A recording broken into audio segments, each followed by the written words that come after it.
pour s'amuser, les hommes d'équipage prennent des albatros, vastes oiseaux des mers, qui suivent indolents compagnons de voyage. Le navire glissant sur les gouffres amers appelle les Antilles déposées sur les planches. Que ces rois de nature, maladroits et honteux, laissent piteusement leurs grandes ailes blanches, comme des avirons traînés à côté d'eux. Ce voyageur, elle est, comme il est gauche et veuve, lui n'a guère si beau qu'il est comique, elle est. L'un agace son bec avec un brûle-gueule, l'autre mime en boitant l'infime qui volait. Le poète est semblable au prince des nuées, qui hante la tempête et se rit de l'archer. Exilé sur le sol, au milieu des huées, ses ailes de géant l'empêchent de marcher. Le pouvoir des femmes.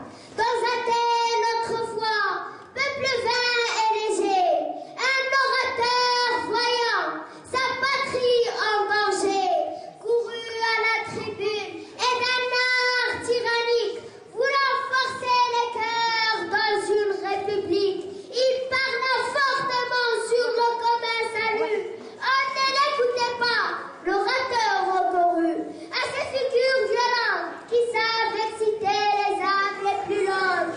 Il fit parler les morts, donna, dit ce qu'il put. Le vent emporta tout, personne ne s'émut.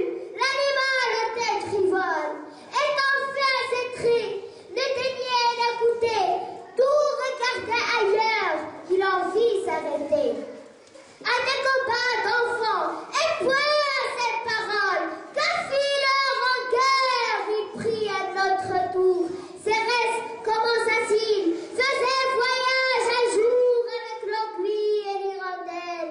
Un fleuve les arrête, et l'aiguille en nageant, comme l'hirondelle en volant.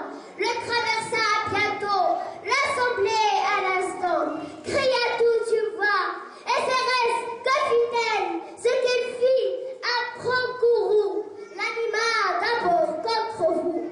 Quoi? De quand d'enfants sans peur s'embarrasse, et du péril qui les menace, lui seul entre les Grecs, il néglige les faits. Que ne demandez-vous ce que Philippe fait à ce reproche assemblé, par la bonne réveillée, se donne entière à l'orateur. Nous sommes tous d'Athènes en ce point, et moi-même, au moment que j'ai fait cette moralité, si Podale m'était compte, j'y prendrais un plaisir extrême. Le monde est vieux, dit-on, je le crois. Cependant, il le faut encore amuser comme un enfant. L'enterrement. Je ne sais rien de gai comme un enterrement. Le fossoyeur qui chante et sa pioche qui brille. La cloche au loin dans l'air, l'encens sans vellerie. Le prêtre au blanc surplis qui prie allègrement. L'enfant de cœur avec sa voix fraîche de fille. Et puis, tout rondelait sous leur frac égoutté.